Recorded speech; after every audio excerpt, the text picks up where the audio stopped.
What's good, YouTube? Prince here, back with a quick video. If you're new to the channel and you like the content that you see here, drop me a follow on Twitch. I'm a lot more active on Twitch. I stream Tekken and a variety of other games and fighting games and whatnot. So if you like the content, drop me a follow on Twitch or sub to me on YouTube. It's whatever. If not, cool. Just going to do a quick video discussion on what I think should be mandatory to be included in Tekken 8. Your thoughts might be different from mine, and that's perfectly fine. But I'm going to just jump into it. I'm only going to be talking about things that I think is mandatory to be included in Tekken 8. And I'm going to try and keep the video under 10 minutes. So first things first, Tekken 8 wishlist. I need strong netcode. Now, there's a lot of talk about the netcode for Tekken 8. It needs to be on point, especially with the abysmal netcode that we have for Tekken 7 on console. Listen, if you want the true Tekken experience, play on PC. PS4 and Xbox, netcode is very weak. It's decent when you're playing against somebody living in the same region as you. It's very weak when you're not playing somebody in the same region as you. So I think it goes without saying that a strong rollback, strong netcode is a feature. It's something that needs to be implemented. It's mandatory. It needs to be included in Tekken 8. And I don't care what corners they got to cut. As long as the gameplay, stays solid and they don't got to cut corners on the gameplay, I'm going to need solid netcode. Second, I'm going to just jump into this clip real quick. When it comes to online, I'm going to need there to be some implementation for people pulling the plug, pulling Ethernet cord, disconnecting, rage quitting, whatever you guys want to call it. But there needs to be some type of actual penalty to discourage this type of behavior, because people only do what you allow them to do. And, here in this rank match, I don't know how long ago this was, but I think I played 2 matches against this Steve. One, and every time we fought and I won, he quit. I mean, I don't have a problem with what he's doing. I never go out of my way to message people that quit on me. That's fine. They're just doing what the game allows them to.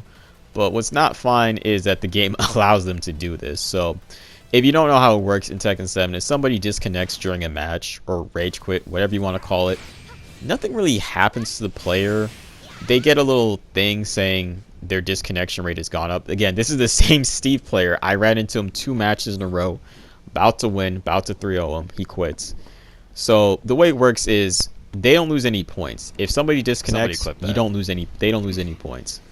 All I'm going to need them to do is to fix this little inconvenience is simply, if I'm playing an Emperor and I'm fighting another Emperor, if he leaves, or if he or she leaves, I get the point I was guaranteed to get if I won the match. That's it. And then I just go about my business and whatnot. I think this would just be a quick, easy, fix. I think it should be mandatory. I think it should be a mandatory feature for Tekken 7, for Tekken 8. This person tried to rage quit too, but he didn't pull the Ethernet plug fast enough. The other guy was on Wi-Fi, so he didn't even pull the plug. He just closed the app.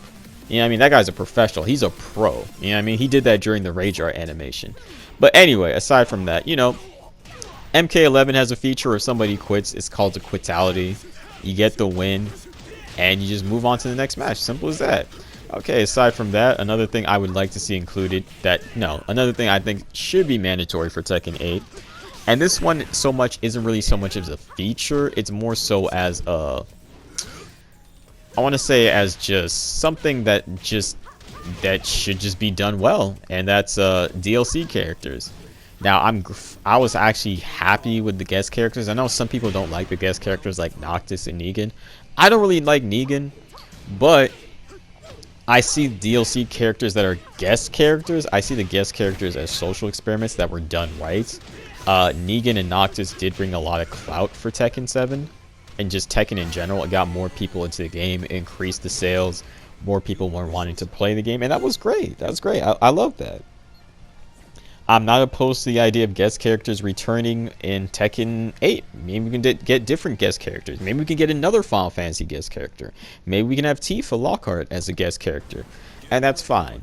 Now, what I do have an issue with is the way they implement and balance some of these DLC characters.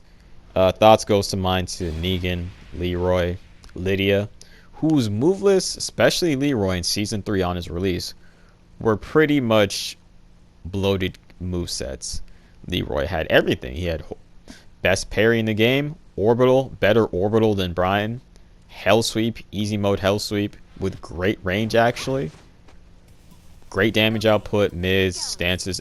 Leroy pretty much had everything. He pretty much had a second rage drive where he pulled out a cane stick and did a flurry of attacks, and it left him at +5. He could do it once per match, but I don't even see why that needed to be added. I understand that Tekken might want to make the DLC characters strong to increase sale revenues for people purchasing the characters, but toning down and balancing them before dropping them.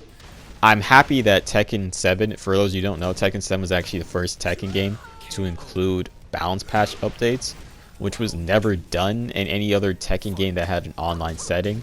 Was not done for Tekken 6. If you played during Tekken 6 and Tag 2, listen, when the game came out, that was it. Whatever you got, that was the finished product. If you were happy, if a character needed buffs or nerfs, too bad. You're gonna play that version of the game, and that was it. So, you know, I'm glad with the whole balance patch updates. It really seems like they're putting more into Tekken.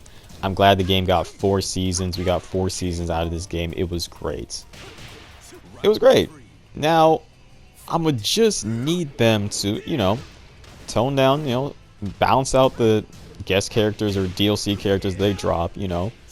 Make them good, but, you know, give them, you know, obvious weaknesses, because, you know, characters having flaws actually adds to characters. Characters should have flaws. It gives them identity. Like Kazuya being weak to his left side, whatnot. It gives Kazuya identity. It gives him, okay, a glaring weakness, but that's fine. Now, another thing I want to talk about, referring back to the netcode. Listen, if Tekken needs to cut corners in order to give us a proper netcode, I'm fine as long as the corners they cut doesn't implement the gameplay in any shape or form. It doesn't affect the gameplay at all. What I mean by that is if they need to reduce the amount of characters in the game to focus more time, money, and resources on netcode stability, I'm perfectly fine for that.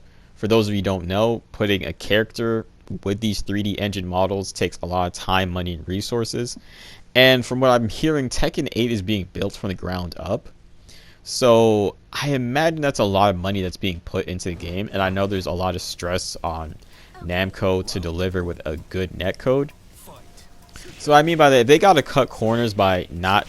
Like, if Tekken 8 were to launch with only 20 characters, I'd be fine with that. Most of them were all legacy. Most of them were just legacy characters and characters that needed to be included for the sake of Tekken 8's story. I'm fine with that. If the game launches with 30 characters or 24, I'm fine with that. If they need to, you know, drop some characters that don't really have high pick rates, for those of you who don't know, Lei was not meant to be included in Tekken 7, but was included over, you know, public outcry of his inclusion not being in the game. They removed him because nobody plays him. And when they added him back in the game, he still had an insanely low pick rate, but at least higher than Shaheen, so that's a W. I don't mean to offend anybody, but, you know, if they gotta cut corners like that, I'm perfectly fine with that. Some might disagree. It's whatever. I'm looking at it from a business standpoint. If it takes time, money, and resources to put something in the game and it's not being utilized, might as well remove it. So that's pretty much it for everything I think that should be included in Tekken 7 that I think is mandatory. Now, keep in mind, I don't mean that they should get rid of characters. I don't mean that part should be mandatory, but if they need to in order to prove the netcode and then worry about characters afterwards, I'm fine with that. Now, for those of you watching this video, if you got anything that you want to drop in the comments, like, let me know. Like, what do you think should be a mandatory feature included in Tekken, or if not a mandatory feature included for Tekken 8, what do you think is just something you would like to see in the game? Whether that's characters. Me personally, I would like to see Jun come back to Tekken. I like to see Jun in Tekken 8. I found her move list to be cool and unique. I did start picking up Asuka, and I did start having fun with her. I still consider Asuka one of my worst characters, but I do remember playing Jun in Tag 2 for a bit, and I found her move list really fun. Like, I'd like to see her come back to the game. I also like to see Bruce come back to the game, but if they don't come back, it's cool. I'm not tripping over it. That's pretty much it for my thoughts. Let me know what you guys think or want to have included in Tekken 8. What are your thoughts? What are your opinion? You guys hyped for Tekken 8? If not, let me know. Again, if you're enjoying the content, follow me on Twitch. I stream Tekken quite often there. And yeah, that's pretty much about it. I hope everyone's having a nice day. And shit, I'm out. Enjoy the video.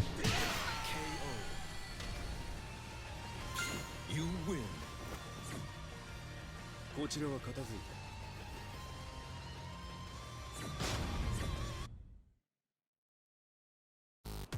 Don't forget to subscribe!